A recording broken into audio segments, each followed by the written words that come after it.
everybody, Jeremy Blum here with my 6th episode of the Arduino tutorial series sponsored by Element 14. Congratulations on making it through the first 5 if you actually followed through all of them. If you haven't, go back and check them out now because these are going to start to get a little bit more difficult now. Not too bad, but I just want to give you a heads up. So for the next 4 episodes, I'm going to be talking about different types of serial communication methods that you can use with the Arduino.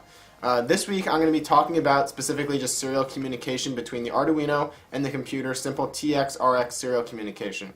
We're going to use it with a programming language called processing, which is the language that the Arduino programming environment is based off of. Processing is great for drawing graphics and doing things like that, so we'll experiment with that this week and next and have the information from the Arduino control processing and vice versa. And that should be pretty cool. After that, in the coming tutorials, we'll move on to I2C, SPI, and wireless communication techniques. So I hope you're looking forward to it. I certainly am. Let's get started with general serial communication. Before we actually start communicating with the computer, let's talk a little bit about how we do this with the Arduino. If you look at the Uno, you'll see that there's a TX and RX pin on digital pins 0 and 1. Now you can use digital pins 0 and 1 while you're running your program for input and output. But during programming, these pins are multiplexed to be used as the programming pins for the Arduino. The RX pin is the receive, the transmit pin is the transmit. When we call serial functions in the Arduino programming language, we're using these pins to talk back and forth between the computer and the Arduino. When you do this, you'll notice that the TX and RX LEDs will flash to indicate that you're sending or receiving data. The same story holds true for the Nano. Here you can see the TX and RX pins on the Nano. The Mega is a different story. You'll see that there's still TX and RX on pins 0 and 1, but there's also 3 more serial interfaces that you can use for communicating either with other Arduinos or just any other device that accepts serial communication. This comes in useful later on if you want to be able to simultaneously program the device and have it plugged into a separate serial interface. When you plug your Arduino into the computer via USB, you're actually making a serial connection to the Arduino. You might have noticed that the Universal Serial Bus, or USB, plug on your computer has 4 pins on it.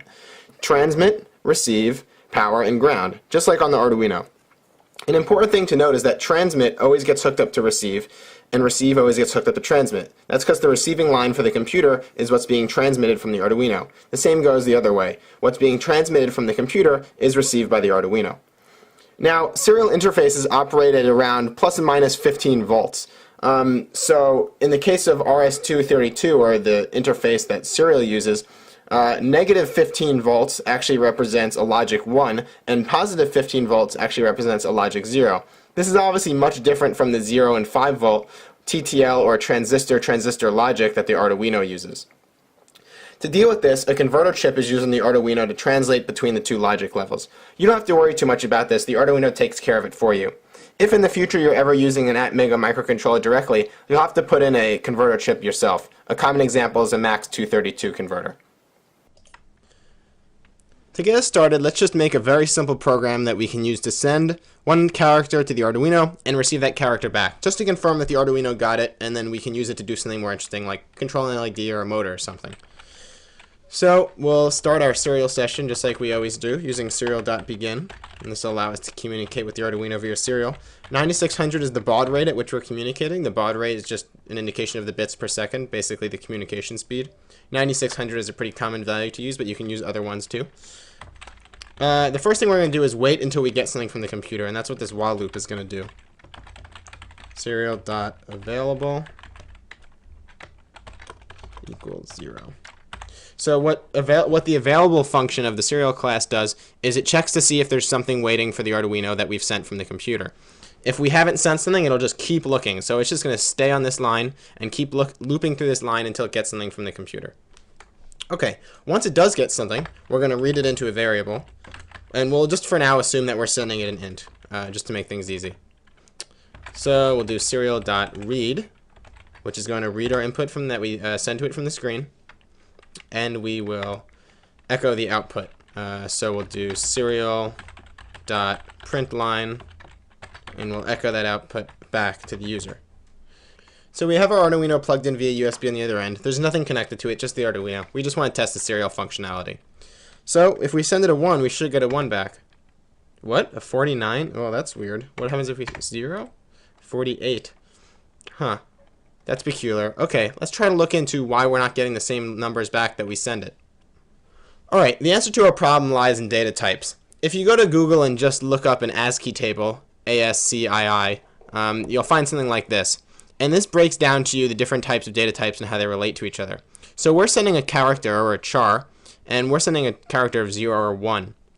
And you'll notice if you look over here, you can see that the decimal representation of 0 or 1 is 48 and 49, exactly the numbers that we were getting. Okay, so here's what our problem is. We're clearly sending this, but telling it it's an integer, when really it's not an integer that we're sending it a char, which is really a byte of data. It's different. So we need to handle the conversion on the Arduino end so that we print back out the right stuff. Let's go do that. There's actually a very simple way to fix this, assuming you're only going to be inputting integers from the computer. And this is it. Are you confused? Well, let me explain why this is happening. The reason why this fixes it is we're sending it a char 0, not just a 0. Note that the 0 is in single brackets. That indicates that it's of the character type to the Arduino programming environment. Remember, we looked at the ASCII table and saw that 0 as a character is represented as 48 in decimal. So if we know that we're sending it a 0 or a 1 or a 9 or whatever through the terminal, and we subtract the char value of 0 in decimal, it'll subtract the correct number and return what the actual integer value is. So, for example, if we send it a 1 on the terminal, which has a char value of 49 or a decimal value of 49, and then we subtract the decimal value of 0, which is 48, we'll get a 1 back. This should fix our problem. Let's upload it and see what happens. Perfect. That's more like it. Now we're getting the numbers in that we send to it.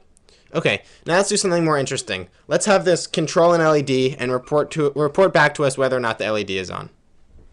Alright, we're just going to use the onboard LED to make this nice and simple for us. We'll set it to LED pin 13, which is the one that's on the board already, remember. We have to set it as an output. Pin mode LED pin output. Okay, so we've got our weight. We've got it reading it in and making it an integer correctly now. So let's take a look at what we're doing here. We'll say if the value that we read in is equal to 1. Remember, you use a double equal sign when you're checking for equality.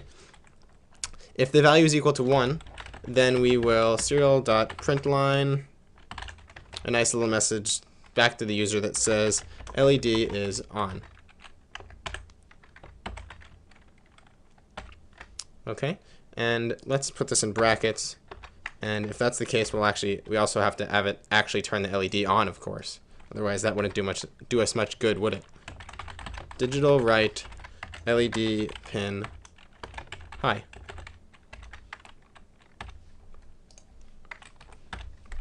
Okay. And now we need to check if the value that we get is a 0. So we'll send it a 1 to turn it on and a 0 to turn it off.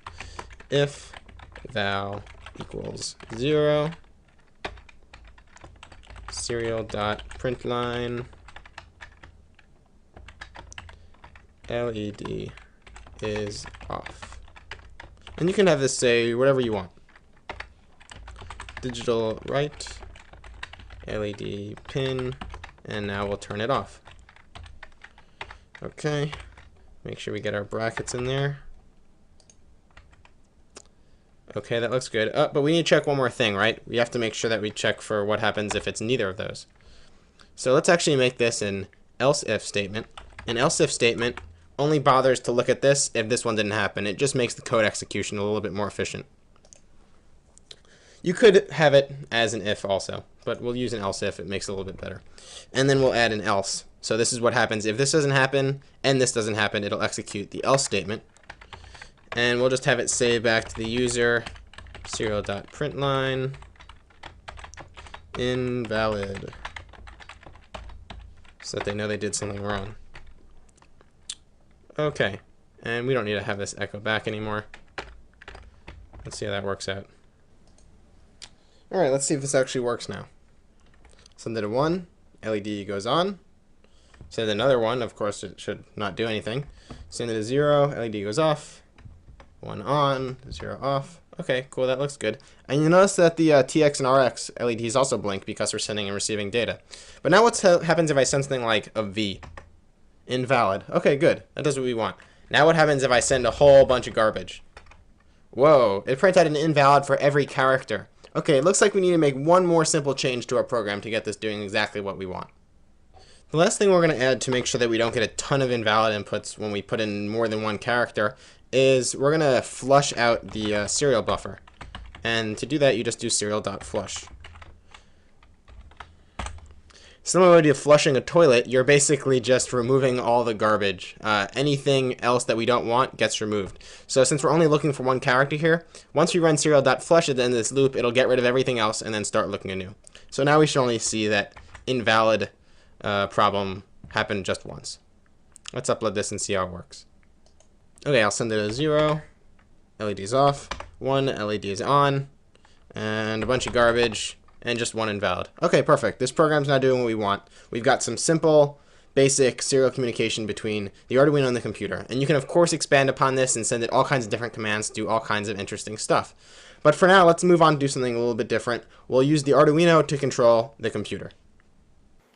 Here I have a simple 10K potentiometer hooked into the Arduino. Remember, we've used this one time before.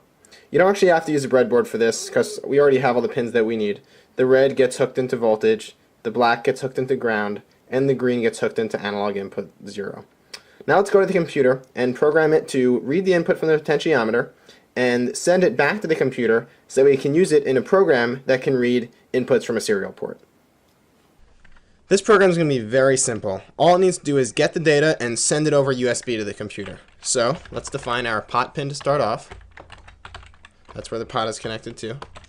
Analog input 0. Do our setup function as we always do. Start our serial object because we need that to both send or receive. 9600. And now we're just going to loop through and keep checking the value of the potentiometer. The important key here is that you add a little bit of delay each time, because if you're sending data at 9600 baud, that's a lot and way more than you need, and it's not going to give time for the analog digital converter on the Arduino to update fast enough. So we'll start off by reading the value and mapping it. Now the reason I'm going to map this right away is because I'll give you a little giveaway here. We're going to use it to control the color of something on the screen, and colors are controlled from 0 to 255. They're 8 bits, unlike our analog input, which is 10 bits.